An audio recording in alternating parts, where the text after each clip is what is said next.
warahmatullahi wabarakatuh. My name is Sheikh Muhammad Muskan Aliya. My name is Sheikh Ilyas. My name is Salah Lukman.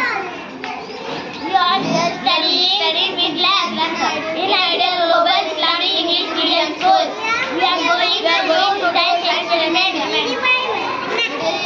This was plastic bottle, balloon, baking soda, vinegar. Pour 1/3 of vinegar into the bottle.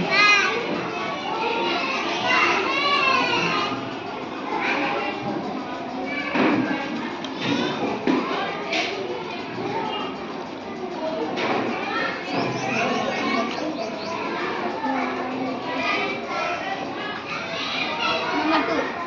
Place a teaspoon of baking soda into the balloon.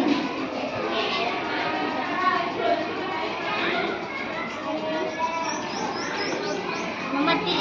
Securely attach to the mouth of the bottle to the mouth of the balloon.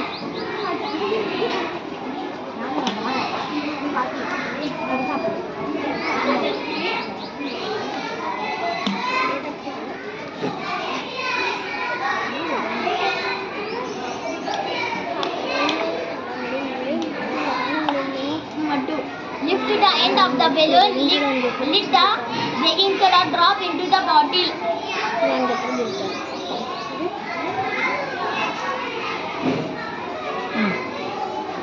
When the baking soda reacts with vinegar in the bottle, it will create a chemical reaction that produces a gas. This gas will then inflate the balloon and attach it to the bottle's mouth. Thank you. Thank you.